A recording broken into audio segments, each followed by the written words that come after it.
Bismillahirrahmanirrahim. Assalamualaikum warahmatullahi wabarakatuh. Waktunya belajar IPA kembali. Apa kabarnya hari ini? Semoga kalian semua dalam keadaan sehat. Jangan lupa sebelum kalian belajar berdoa terlebih dahulu.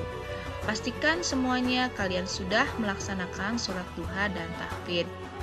Hari ini materi yang akan kita pelajari yaitu tentang organ reproduksi pada laki-laki. Adapun tujuan pembelajarannya, Ibu harapkan kalian dapat menjelaskan struktur dan fungsi organ reproduksi pada laki-laki.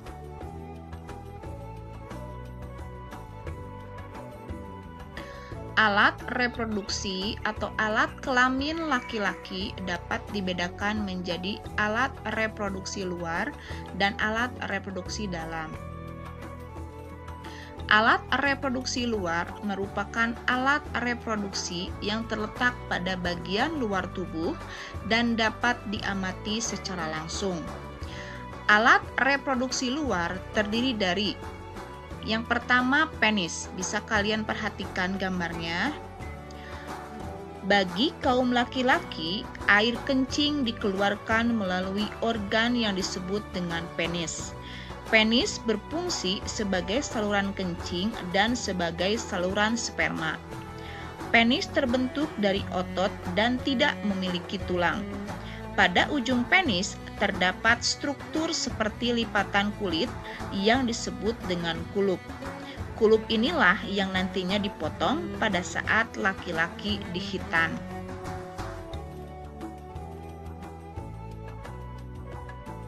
Alat reproduksi luar yang kedua adalah skrotum. Bisa kalian perhatikan gambarnya.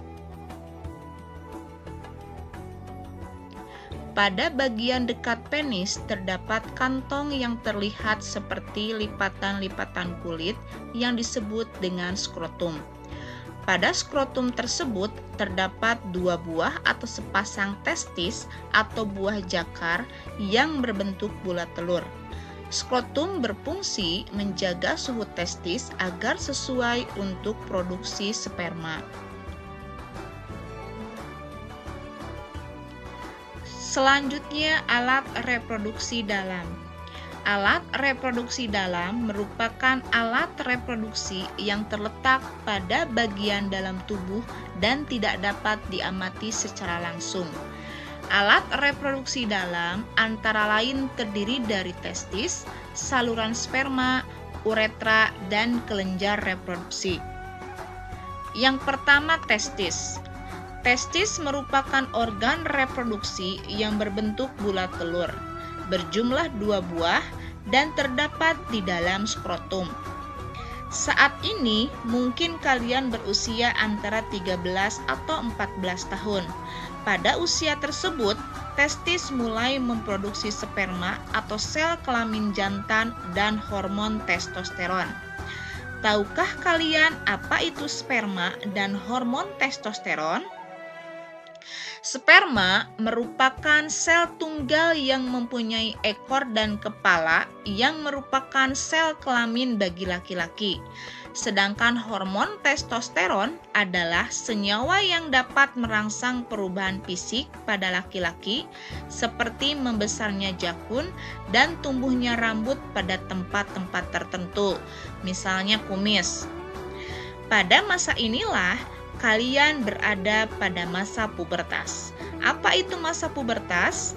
Masa pubertas adalah masa ketika seorang anak mengalami pematangan fungsi seksual yang disertai perubahan fisik dan psikis.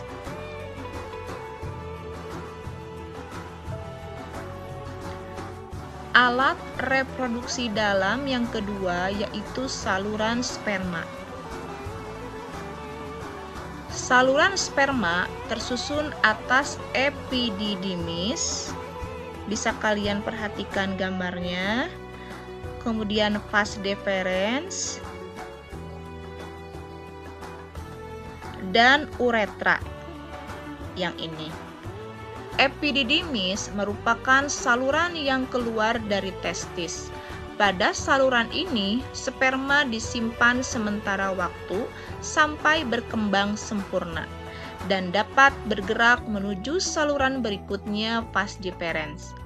Vas deferens merupakan saluran yang menghubungkan epididymis dan uretra serta berfungsi sebagai saluran sperma menuju uretra.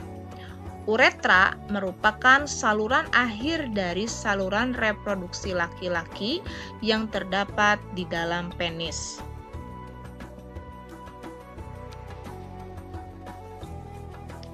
Alat reproduksi dalam yang ketiga yaitu kelenjar reproduksi. Kelenjar reproduksi berfungsi untuk memproduksi getah atau cairan yang nantinya bercampur dengan sel sperma menjadi cairan mani atau semen. Kelenjar reproduksi terdiri dari yang pertama vesicula seminalis, merupakan struktur yang berbentuk seperti kantong kusut kecil. Ukurannya kurang lebih 5 cm yang terletak di belakang dari kantong kemih. Kelenjar ini menghasilkan cairan yang bersifat basa atau alkali yang mengandung fruktosa atau gula monosakarida, hormon prostaglandin, dan protein pembekuan. Kedua, kelenjar prostat. Kelenjar prostat berfungsi menghasilkan cairan keputih-putihan, sedikit asam, dengan pH 6,5 dan mengandung beberapa zat. Di antaranya, yang pertama, asam sitrat yang digunakan untuk menghasilkan energi atau ATP. Kedua, beberapa enzim yaitu pepsinogen, lisozim, dan amilase. Ketiga, seminal plasmin yang berfungsi sebagai antibiotik untuk membunuh bakteri dalam saluran reproduksi. Kelenjar reproduksi yang ketiga yaitu kelenjar chopper. Kelenjar chopper menghasilkan lendir dan cairan yang bersifat basa. Cairan ini berfungsi melindungi sperma dengan cara menetralkan urin yang memiliki pH asam yang tersisa dalam uretra serta melapisi uretra, sehingga mengurangi sperma yang rusak selama ejakulasi.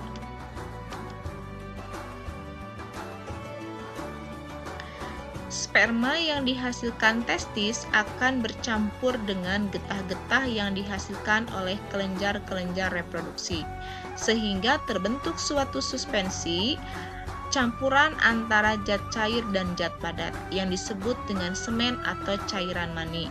Semen inilah yang dikeluarkan melalui uretra. Pada umumnya, volume semen yang dikeluarkan sebesar 2,5 sampai 5 ml. Dalam 1 ml semen terkandung 50 sampai 150 juta sel sperma. Dari jutaan sel sperma tersebut, hanya 1 sel sperma yang akan berhasil membuahi sel telur.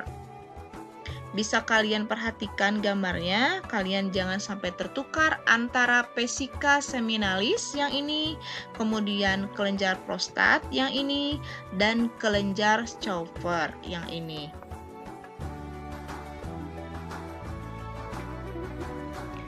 Selanjutnya silahkan kalian jawab kuisnya. Pertanyaannya, jelaskan fungsi fruktosa, hormon prostaglandin, dan protein pembekuan yang ada di dalam vesicula seminalis. Silahkan jawab di kolom komentar, sertakan nama dan kelasnya. Terima kasih untuk hari ini. Wassalamualaikum warahmatullahi wabarakatuh.